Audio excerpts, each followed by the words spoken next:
सच सच बताना आप में से कितने लोग ये समझते हैं कि हम जो ओरल प्रोफाइलैक्सिस करते हैं यानी स्केलिंग करने से दांतों के दाग धब्बे हट जाते हैं। Hi friends, welcome back to my channel cementum dental care. मैं आपका होस्ट डॉक्टर उत्सव शर्मा अपने चैनल पर स्वागत करता हूं। देखिए, दाग धब्बे जरूर हट जाते हैं, बट आज मैं आपको एक चीज बताने वाला हूं। उस कंडीशन को हम कहते हैं डेंटल फ्लोरोसिस। और ये जो दाग धब्बे हैं, ये नॉर्मल दाग धब्बों से, चाय कॉफी के स्टेन से बिल्कुल अलग होते हैं। इनको हम कैसे पहचानेंगे और कैसे हम डेंटल फ्लोरोसिस को प्रिवेंट कर सकते हैं? कारण क्या होता है कि डेंटल फ्लोरोसिस इतना ज्यादा प्रिवेलिंग फैक्टर बन चुका है इंडिया में, across the globe. Without wasting any time, let's dive into it. Step by step अगर हम चीजें समझेंगे तो हमें बहुत ज्यादा फायदा होगा। तो पहले ये समझते हैं कि डेंटल फ्लोरोसिस होता क्या है। देखिए, फ्लोराइड जो है वो एक नेचुरली अकरिंग मिनरल कंटेंट है, ठीक है। और ये हमारे दांतों को मजबूत भी रखता है, सुंदर बनाता है, क्योंकि ये हमारे दांतों को सड़ने से बचाता है, कैविटी फ्री रखता है, टूथ डिके से बचाता है। बट ये आप सभी जानते हैं, कोई भी चीज एक्सेस में अगर हम यूज करते हैं, कुछ भी एक्सेस में यूज किया जाता है तो उसका दुष्परिणाम हमें देखने को मिलता है। And the same goes with fluoride. अगर फ्लोराइड का एक्सेस में इस्तेमाल किया जाता है तो होता यह है कि दांतों के ऊपर कई बार काले काले ब्राउन कलर के या सफेद दाग धब्बे हमें दिखने लगते हैं। इसको कहते हैं एनामल मॉटलिंग। सो घबराइए नहीं, ये एक क्लिनिकल कंडीशन है, कोई बीमारी नहीं है। इसे कहते हैं डेंटल फ्लोरोसिस, राइट। और इसका भी इलाज संभव है।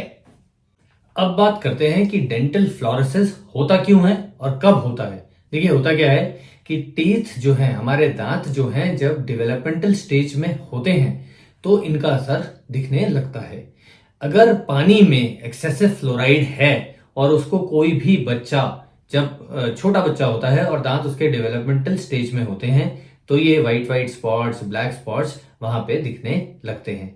दूसरा, यदि एक्सेसिव माउथ वॉश या टूथपेस्ट यूज किया जाता है जिनके अंदर फ्लोराइड होता है, तो भी ये प्रॉब्लम आ सकती है, इनफैक्ट आती है।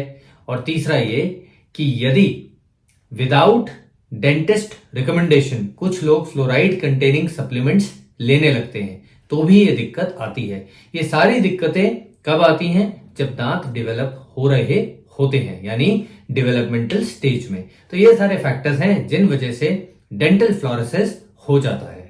सिम्टम्स क्या क्या होते हैं डेंटल फ्लोरोसिस के?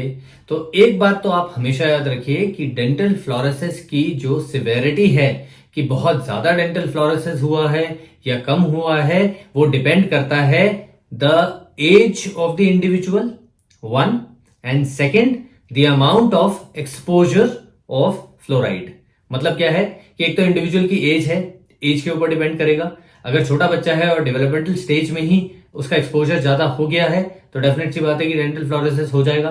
हालांकि अगर कोई बड़ा बच्चा है और उसको बाद में हम फ्लोराइड से ज्यादा एक्सपोज करा रहे हैं तो उसको कम असर पड़ेगा। तो एज का ये फैक्टर हो गया। और दूसरा फैक्टर ये हो गया कि उसका एक्सपोजर लेवल कैसा है। कई बार exposure level developmental stage of the teeth उस टाइम पर बहुत ज्यादा हो जाता है, तो डेंटल फ्लोरोसिस की जो सिवेरिटी है वो बढ़ जाएगी। और यदि अगर जो एक्सपोजर लेवल्स हैं वो कम हैं डेवलपमेंटल स्टेज में, तो फिर फ्लोरोसिस, डेंटल फ्लोरोसिस की जो सिवेरिटी है वो कम होगी। अब बात करते हैं सिम्टम्स। तो सिम्टम्स क्या क्या होते हैं? देखिए, ब्राउन कलर के स्पॉट्स दिखने लगते हैं, दांतों का कलर बदल जाता है। कई बार काले काले धब्बे दिखने लगते हैं। कई बार सफेद पैचेस, ब्राउन व्हाइट सफेद पैचेस दिखने लगते हैं, इन्हें कहते हैं एनामल मॉटलिंग। नेक्स्ट आता है दांतों का सेंसिटिव हो जाना। कई बार कुछ बच्चे ऐसे होते हैं छोटी उम्र में, 8 साल के, 10 साल के, कि उनके दांत जो हैं वो बहुत ज्यादा सेंसिटिव हो जाते हैं।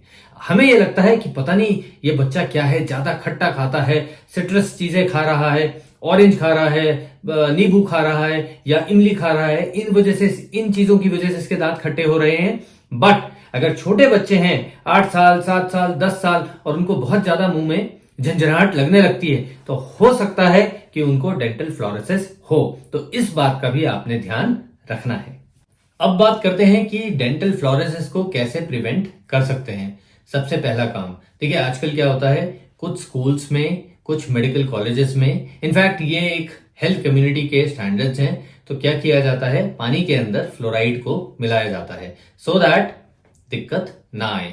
स्कूल्स में इसलिए किया जाता है जिससे छोटी उम्र के जो बच्चे हैं वो स्कूल का जब ड्रिंकिंग वाटर पिएंगे तो उनको फ्लोराइड मिलता रहे।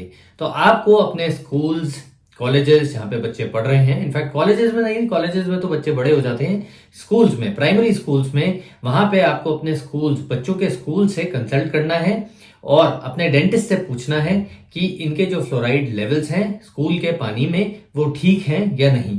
एक तरीका यह है। दूसरा तरीका क्या है, अपने बच्चों के फ्लोराइड इनटेक को आपको मॉनिटर करना है। कहीं ऐसा तो नहीं कि आप फ्लोराइड मल्टीपल सप्लीमेंट्स बच्चों को दे रहे हैं टाइम टू टाइम, बट उसके लेवल्स बढ़ते जा रहे हैं और आपको नहीं समझ में आ रहा। तीसरा आपने क्या करना है, जो फ्लोराइड कंटेनिंग टूथपेस्ट और माउथ वॉशेस हम बच्चों के लिए यूज करते हैं, ठीक है, उसको आपने एक्सेस में यूज नहीं करना है। हम ये कर सकते हैं कि मॉर्निंग में हम fluoride containing toothpaste and mouth wash बच्चों को करवा रहे हैं, एंड नाइट ब्रशिंग के टाइम पर, अब तो ये आप सभी जानते हैं कि नाइट ब्रशिंग कितनी इंपॉर्टेंट है, सो नाइट ब्रशिंग के टाइम पर आप non fluoridated toothpaste and mouth wash use करवा सकते हैं अपने बच्चों को। तो एक ये तरीका है। Last but not the least एक तरीका ये भी है कि अपने डेंटिस्ट की बिना रिकमेंडेशन के या बिना सलाह के आप कोई भी फ्लोराइड कंटेनिंग सप्लीमेंट्स बच्चों को ना दें। और दूसरा, आप अपने डेंटिस्ट से पूछ सकते हैं कि फ्लोराइड कंटेनिंग सप्लीमेंट्स के ऑल्टरनेटिव क्या क्या हैं, जिससे बच्चों को फ्लोराइड मिलता रहे, उनके दांत कैविटी मुक्त रहें, डीके फ्री रहें और स्वस्थ और मजबूत बने रहें। ट्रीटमेंट ऑप्शंस की अगर हम बात करें तो ये बात आप सभी जानते हैं, prevention is better than cure. तो जब आपके छोटे बच्चे डेंटल चेकअप्स के लिए जाते हैं तो आप अपने डेंटिस्ट से बात कर सकते हैं टॉपिकल ओरल फ्लोराइड ट्रीटमेंट के बारे में। जेल होता है, कुछ मिनट के लिए दांतों के सरफेस पे लगा के छोड़ देते हैं। उससे ये फायदा होता है कि दांत की जो कंडीशन है वो ठीक रहती है और उन पे वो जो दाग धब्बे जनरेट हो रहे होते हैं या बन रहे होते हैं वो नहीं बनते। दूसरा यह है कि हम टीथ ब्लीचिंग करते हैं या फिर टीथ व्हाइटनिंग भी करते हैं। तीसरा हम ये करते हैं कि हम उन पे माइक्रो ऑपरेशन करते हैं, दांतों के ऊपर माइक्रो लेवल्स पे घिसते हैं थोड़ा थोड़ा और उसमें रेजिन को इन्फिल्ट्रेट कराते हैं, जिससे ये रेजिन इन्फिल्ट्रेट जो है बेसिकली एक ये फिलिंग मटेरियल टाइप का होता है जो दाग धब्बों को कैमोफ्लाज कर लेता है, ढक लेता है। नेक्स्ट आता है, हम वीनियर्स कर सकते हैं या बॉन्डिंग कर सकते हैं। जो दांतों के ऊपर पिट्स हैं, छोटे छोटे गड्ढे हैं या जो कलर चेंज हो चुका है, उनको ये वीनियर्स कुछ एक्सटेंट तक ढक लेते हैं। I hope you guys enjoyed this video. अगर वीडियो अच्छा लगा तो लाइक शेयर कमेंट जरूर कीजिए। डेंटल फ्लोरोसिस एक सीरियस क्लिनिकल कंडीशन है, बट घबराइए बिल्कुल नहीं, क्योंकि इसका इलाज संभव है। यदि आपके बच्चों को ऐसी कोई दिक्कत आती है तो प्लीज बहुत जल्दी से जल्दी एसएप अपने डेंटिस्ट के पास जाइए और इस बारे में पूछताछ कीजिए और इलाज जरूर करवाइए। यदि आपके कोई प्रश्न है, सवाल है तो आप हमें पूछ सकते हैं cementumdentalcare@gmail.com पर। Stay happy, stay healthy and see in the next video. Bye.